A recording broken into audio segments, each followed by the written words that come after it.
Hello বন্ধুরা, good morning. কেমন আছো তোমরা সবাই? আশা করি ভালো আছো, সুস্থ আছো। কোচবিহার জেলার এই ছোট্ট গ্রামটার থেকে আমি সোমা, তোমরা দেখছো সোমা পল্লব লাইফস্টাইল চ্যানেল। আজকের ব্লগটা শুরু করছি। এখন বাজে সকাল 8:30, 8:30 থেকে ব্লগ শুরু করছি। ঘুম থেকে উঠে ঘরটর গোছানো কমপ্লিট, ঘরটর ঝাড়া কমপ্লিট, চা খাওয়া কমপ্লিট। অনেকগুলো কাপড় বের করেছি, কারণ এই কাপড়গুলো আজকে আমার ধুয়ে দিতে হবে। কালকে মামার বাড়ি গেছিলাম, ওখানে দেখো বোন কি সুন্দর করে আমাকে নেল পলিশের ডিজাইন করে দিয়েছে। তো এইসব ডিজাইন আমি করি না, তো বোন বললো যে বসে থেকে কি করব, চল একটু তোকে ডিজাইন করে দিই। আর কালকে শরীরটা ভালো লাগছিল না, তাই কোনো ব্লগই করিনি। আগের ব্লগ ছিল, তাই আর কালকে ইচ্ছা করেনি যে কোনো কিছু ভিডিও করতে।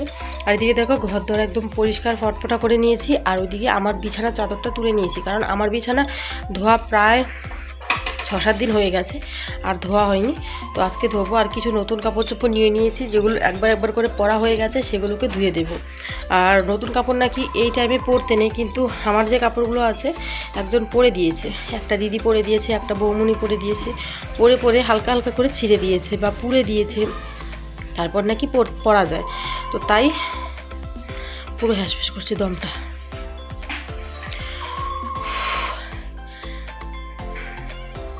তাই সব কাপড় চোপড় নিয়ে বাইরে চলে এসেছি, আর এগুলোকে ধুয়ে দিই। এখানে সবগুলো একসাথে জমা করে রাখলাম, এগুলো সব ধুয়ে দিতে হবে। একদিন পুজোতে পরেছি, মানে বাড়িতে যখন শীতলা পুজো হয়েছে তখন, তারপর নাইটি, এই জামাটা, সব কিছু এখানে রয়ে গেছে। তো এগুলো সব ধুয়ে দেবো। তার আগে চলো, এদিকে বাজে 8:30, তো তার আগে ঝটপট করে এখন ভাত বসাবো। আর মা এখানে সকাল সকালই ঠাকুরের ফুল তুলে রেখে দিয়েছে, যখন পুজো দেওয়া হবে তখন এগুলো লাগবে।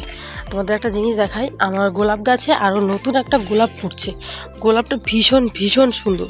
এই গোলাপটা আনার পর এটা নিয়ে 2বার ফুটলো, কিন্তু আমি আগের বার ফোটাটা দেখিনি, কারণ তখন আমি বাড়িতে ছিলাম না, তখন আমি ছিলাম অরুণাচলে, তো তাই দেখিনি। আর এই গোলাপটা সত্যি সত্যি অনেক সুন্দর হবে।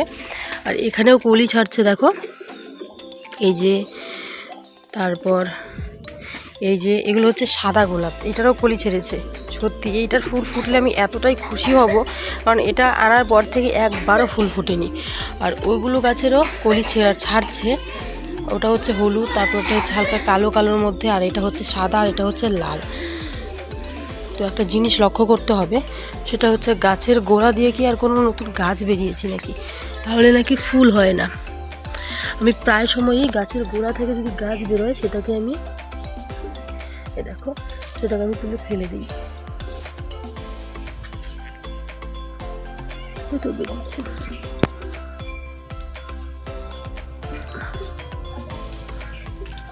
গাছের গোড়া দিয়ে গাছ বেরোলে সেগুলো ফোটে না কি। এখন ঝটপট করে ভাত বসাবো, ভাত বসিয়ে পরে কাপড় চোপড় ধুয়ে দেবো। চলে এলাম বাড়ির পেছন দিকে, কারণ এখন এখান থেকে আমি কিছু লাউয়ের ডাঁটা নিয়ে যাব। লাউয়ের ডাঁটা দিয়ে শুকনো মাছ, আলু, আর একটা ছোটো লাউ আছে, মিষ্টি কুমড়ো, এটাকে তোমরা মিষ্টি কুমড়ো বলো, আমরা মিষ্টি লাউ বলি। তো ওটা দিয়ে একটা শুকনো মাছ করব, আর আলু করলা ভাজা, আর করবো পাট শাক। তো চলো লাউয়ের ডাঁটাগুলো কেটে।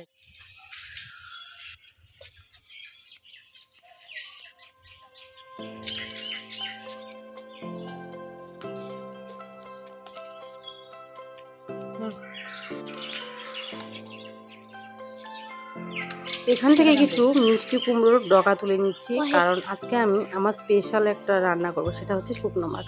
আমি খেতে বেশ ভালোবাসি, আর এরকম টাইমে আমি কিছুই খেতে পাচ্ছি না, মানে যেটাই খাচ্ছি সেটাই না, মানে মনে হচ্ছে চলে আসছে, মানে বমি বমি ভাব লাগছে। তো তাই ভাবলাম যে আমাদের বাঙালি যারা আছে অনেকেই খায় না, কিন্তু অনেকেই খুব ভালোবাসে। আমার কাছে যেমন মাছ মাংসর থেকেও কিন্তু এটা খুব প্রিয়।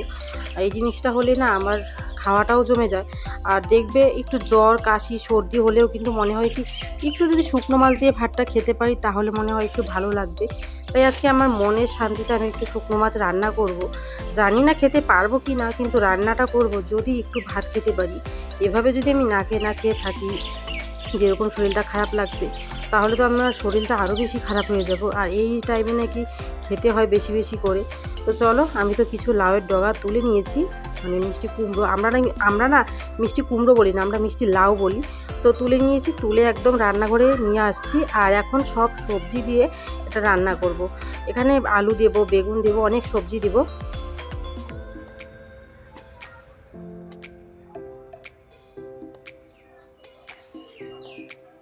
ঘরে একটা মিষ্টি লাউ আছে, এটাও দেবো।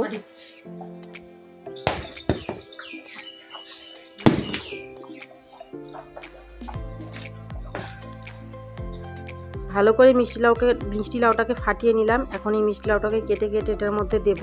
আর লাউটার না মানে মিষ্টি যে লাউ বলছি আমি, আমাদের ভাষায় আমি বলি, তো এটা একদমই মিষ্টি নেই। দেখো ফ্যাকাশে ফ্যাকাশে হয়ে আছে, পাকেনি। তাতেই গাছের গোড়ায় একদম ইঁদুরে কেটে দিয়েছিল, মানে এই গাছটার গোড়ায়, তো সেটা মরে গেছে। তারপর লাউটা আমার বাবা তুলে নিয়ে এসেছে। তো বাবা আজকে বলছিল যে এটা দিয়ে কিছু একটা রান্না কর, হয় ভাজা না হয় কিছু। আমি বললাম যে আমার তো কিছুই ভালো লাগছে না, এটা রান্না করলে যদি খেতে পারি। তো তাই কিন্তু এখানে আমি মিষ্টি লাউ বা কুমড়ো যেটাই বলো সেটাকে কেটে কেটে টুকরো টুকরো করে রাখছি। তার সাথে বেগুন, আলু আর যে ডগাগুলো দেব, এটা দিয়ে রান্না করব। আর এটার মধ্যে অনেক সবজি দিলে ভালো লাগে। শুকনো মাছের মধ্যে যত বেশি বেশি সবজি দিবে তত কিন্তু ভালো, কিন্তু আমি এখানে বেশি সবজি দেবো না, হালকা 2-1টা সবজি দেবো, দিয়েই রান্নাটা শুরু করে দেব। আর এখানে আমি কেটে নিচ্ছি, আর মা ওইদিকে অন্য অন্য কাজ করছে। কিছুদিন থেকে আমি মানে শরীরটা ভালো নয় বলে আমি শুধু রান্নার কাজটাই করছি, অন্য কাজের দিকে এতটা হাত দিচ্ছি না। কিন্তু আজকে আমার শরীরটা একটু ভালো, তো আজকে আমার অনেক কাজ আছে। সেগুলো হচ্ছে আমার অনেক কিছু ধুয়ে দিতে হবে, বেড কাভার পড়ে আছে, বালিশের কাভার, অনেকগুলো নাইটি পড়ে আছে, সব ধুয়ে দিতে হবে। এদিকে আলু আর করলাটা কেটে নিয়েছি, আর ওর সাইডে কিন্তু শাক আছে, আর এখানে কুমড়ো মানে লাউ, মিষ্টি লাউ বা মিষ্টি কুমড়ো যেটাই বলো তার ডগাগুলো আছে। তো চলো ঝটপট করে সবজিটা কেটে নিয়ে আমি আমার অন্য রান্নাগুলোও শেষ করব। সবজিটা যদি এক সাইডে কাটা থাকে তাহলে কিন্তু রান্নাটা এক সাইডে ভালো হয়ে যায়, মানে তাড়াতাড়ি হয়ে যায়। ওই সাইডে ভাত বসিয়েছি, ভাতটা হতে হতে আমার সবজি কাটা হয়ে যাচ্ছে, তাহলে কিন্তু একসাথে আমার সবগুলো রান্না হয়ে যাবে। তো এদিকে দেখো ভাতটাও বসিয়ে দিয়েছি, ভাতটাও প্রায় হয়ে এসেছে, বেশিক্ষণ আর সময় লাগবে না ভাতটা হতে। আর আজকে আমি তোমাদের সাথে কিছু কথা শেয়ার করব, সেটা হচ্ছে তোমরা থাম্বনেল দেখেই বুঝেই গেছো। আজকে সকাল সকাল সত্যি আমি ভীষণ ভয় পেয়ে গেছি এই ফোনটা আসাতে। তো আজ সম্পূর্ণটাই তোমাদের সাথে শেয়ার করব, তো চলো দেখতে থাকো। আজ রান্না করছি আলু আর করলা ভাজা। করলাটা একটু কম দিয়েছি, কারণ আমাদের বাড়িতে এইসব তিতে জিনিস একদম পছন্দ না, তো তাই একটু করলাটা কম দিয়েছি। আলুটা বেশি দিলে সবাই খাবে, আর যদি শুধু করলা দিয়ে ভাজা করি আলুটা কম দিই তাহলে মা আর আমি, বাবা খাবো, কিন্তু ভাই একদমই খেতে চায় না। তো এদিকে করলাটা ভাজা বসিয়ে দিয়েছি। এদিকে কালকের অল্প ডাল রয়ে গেছে, কালকে তো মাংস রান্না হয়েছিল, আর কালকে তো আমি ব্লগ করিনি কারণ কালকে শরীর খারাপ ছিল। তো এদিকে কিন্তু ডাল রয়েছে, তো ভাবছি বাসি ডালটাকে আজকে একটু শুকিয়ে রাখবো। আর এদিকে কিন্তু আমি সমস্ত সবজি কেটে নিয়েছি। এখানে আছে লাউয়ের ডাঁটা, আলু, তারপর মিষ্টি কুমড়ো, এগুলো হচ্ছে মিষ্টি কুমড়োর ডাঁটা, আমরা কিন্তু লাউ বলি। আলু, বেগুন এসব আছে, তো এগুলো দিয়ে কিন্তু আমি হালকা শুকনো মাছ করব। আর ওইখানে কিন্তু মা শাক ধুয়ে এনে রেখেছে। আর এই যে ভাজাটা হয়ে গেলে কিন্তু আমি আমার অন্য রান্নাগুলোকে শুরু করে দেব। আর ভাজাটা একটু কড়া করে করব, মানে একটু বেশি তেল দিয়ে করেছি, কারণ একদম ভাজাটা কড়া হলে খেতে কিন্তু ভালোই লাগে। আর করলাগুলো কিন্তু একদমই তিতা তিতা ভাব লাগে না, তো তাই কিন্তু আমি একটু কড়া করে করছি ভাজাটা।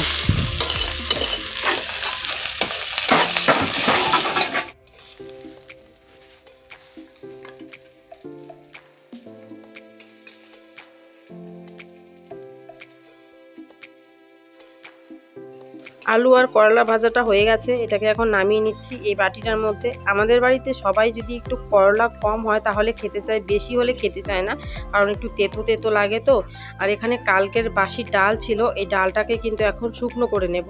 মানে বাসি ডালটা কিন্তু এমনিতে খাওয়া যাবে না, একটু ভালো লাগবে না, তো ভাবছি ডালটাকে ভালো করে নেড়ে চেড়ে ডাল শুকনো বানিয়ে নিই। এখানে অনেকটাই ডাল হয়ে রয়ে গেছে। আমাদের বাড়িতে এখন ডাল রান্না করলে কেউ খেতে চায় না, ডালটার থেকে মনে হয় একটু শুকনো শুকনো জিনিস রান্না করতে মানে ভালো লাগে। কিন্তু একটা জিনিস, যে গরম পড়েছে এই গরমে কিন্তু একটু ডাল, একটু মনে করো হালকা খাবারই ভালো, কিন্তু কেউ খেতে চায় না, কি বলবো। এই যে ডাল শুকনো আমার হয়ে গেছে। এখন একটা দেশি মুরগির ডিম নিয়ে নিয়েছি, অর্ধেকটা খেয়েও ফেলেছি। একটা দেশি মুরগির ডিম সেদ্ধ করে নিয়েছি। আর এখন নাকি মুরগির ডিম এসব খেতে হয়, মানে দেশি মুরগির ডিম হয়ে দেখো একদম ছোট্ট হয়, কিন্তু এগুলো নাকি প্রোটিন বেশি। তো আমার কাছে মুরগির ডিমের সব থেকে বেশি ভালো লাগে কুসুমটা, তাই কুসুমটাই বেশি অর্ধেক খেয়ে নিলাম। একটা ড্রাই ফ্রুটস অর্ডার দিয়েছি, ওটা আসবে মনে হয় কাল পরশু, তো আসার পর ওটা খেতে হবে, আসলে খাবো, এখনও আসেনি। বাড়িতে দুধ, কলা, ফলমূল এসব চলছে। আর মা কয়েকটা ডিম এনেছিল, তো ডিমগুলো আমার জন্য এনেছিল খাওয়ার জন্য। তো প্রত্যেক দিন খাই না, 2-3 দিন পর পর খাই। প্রতিদিন খাই মানে যদি খাই পর আবার প্রেশারটা হাই হয়ে যায়, তখন মুশকিল হয়ে যাবে।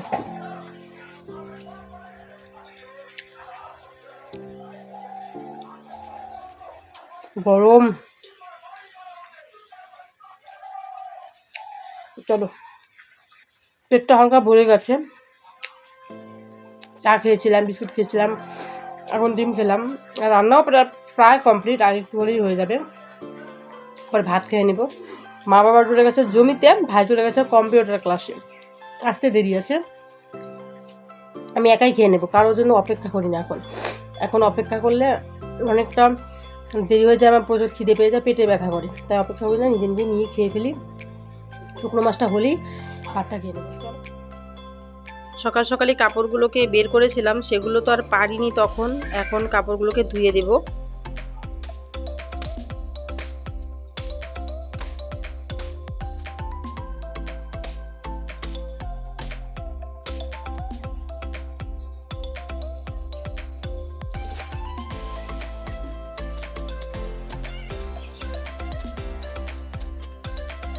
বেড কভার, বালিশের কভার, কিছু নাইটি, এগুলো মিলে কিন্তু অনেকগুলোই আমার জামা কাপড় হয়ে গেছে আজকে। কিন্তু আমি জামা কাপড়গুলোকে একদমই আজকে বাড়ি দেবো না, গরম জল দিয়ে ধুয়ে দিচ্ছি, কারণ একটু একটু ময়লা হয়েছে, বেশি হয়নি। বেশি হলে না তারপর আমি তো ধুতেই পারবো না, তখন আর শরীরে মানে শরীরটা কুলাবে না। তো ভাবছি অল্প অল্প যখন নোংরা হবে তখন থেকেই ধুয়ে দেবো। দুটো পেটিকোট ছিল, ভাইয়ের একটা গেঞ্জি ছিল, আর আমার কয়েকটা নাইটি ছিল। নাইটি বলতে যে আমি পুরনো নাইটি এখন পরিনি, মানে ওই দিন পরিনি। এখন এই যে আমার শরীরে যেটা আছে সেটা পুরনো, কিন্তু পয়লা বৈশাখে নতুন নাইটি পরেছিলাম, তো সেগুলোকেই ধুয়ে দিলাম, কারণ কখন পুজো পার্বণ হয়, কখন লাগে। আর এই শাড়িটা আমি শীতলা পুজোর দিন পরেছিলাম, সেটা ধোয়া হয়নি, তাই আজকে ভাবলাম সব একসাথে ধুয়ে দিই।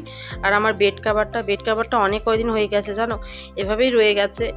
তো আমার আগে একটা অভ্যাস ছিল, মাসে মাস বেড কাভার পাল্টে নিতাম, মানে ভালো করে ধুয়ে নিতাম বা পাল্টে নিতাম, কারণ মাসে মাসে যখন মিন্স হতো। এখন তো আর সেই সমস্যাটা নেই, তো তাই না আর মনে থাকছে না। বেড কাভারটা যখন নোংরা হচ্ছে তখন ধুয়ে দিচ্ছি। সেরকম যে মাস গেলেই আমার বেড কাভারটা ধুতে হবে সেরকম তো নেই। এখন প্রায় ধরো 15 দিন 16 দিন পর বেড কাভারগুলো ধুয়ে দিই। আর এতটা নোংরা হয় না, কারণ আমার ঘরটাতে লোকজন কম যায়, সবথেকে বেশি লোকজন যায় বাবার ঘরটাতে আর টিভির ঘরটাতে। তো এদিকে বেড কাভারগুলোতে হালকা করে একটু নীল দিয়ে নিলাম, নীল দিলে না সাদা কালার দেখতেও সুন্দর লাগে। আর বেড কাভারটা তো অনেক পুরনো, তো সেটাতে নীল দিলে দেখতে সুন্দর হয়। তো এদিকে কিন্তু আমি বেড কাভার টেড কাভার সব কিছু এখানে মেলে দিব, মেলে দিয়ে তারপর বাড়ি গিয়ে যাবো, বাড়ি গিয়ে চান করব। আর যা গরম পড়েছে, গরমের মধ্যে কিছুই ভালো লাগছে না জানো, মানে শরীরটা একদম কাঁপছে গরমে। আর জানি না, এখন তো গরমের মাত্র শুরু, এখনও তো কিছুই না, তার পরবর্তী গরমগুলো যে কেমন হবে। আর এই মুহূর্তে না আমার ভীষণ ঘুম পায়, শরীরটা ভীষণ ক্লান্ত ক্লান্ত লাগে। আমি আধ ঘন্টা করে দিনের বেলা একটু ঘুমোই। তো বন্ধুরা, অনেকক্ষণ পর তোমাদের সামনে চলে এলাম। আজকে তোমাদের সঙ্গে কিছু কথা শেয়ার করব। আমি বুঝতে পারছি না এখন আমি কোন পদক্ষেপটা নেব বা কি করব, মাথায় ভীষণ টেনশন কাজ করছে।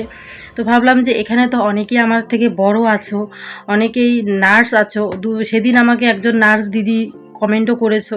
তো আমি সবার উদ্দেশ্যে একটা কথা বলি, তোমরা আমাকে জানাবে যে আমি এখন কি করব। আমি তো জানি না, না তো যদি জানতাম তাহলে অবশ্যই তোমাদের বলতাম না। কেউ হয়তো এই কথাটাই বলবে যে অনেক ন্যাকামো টাকামো অনেক কিছু বলবে, কিন্তু সত্যি আমি যেটা জানি না, আমি চাই সেটা তোমাদের কাছ থেকে একটু শিখে নিতে, একটু ভালোটা জানতে। তো তোমাদের বলি, আমার একটা ফ্রেন্ড আছে, তো কলেজ লাইফ থেকে সে আমার ফ্রেন্ড।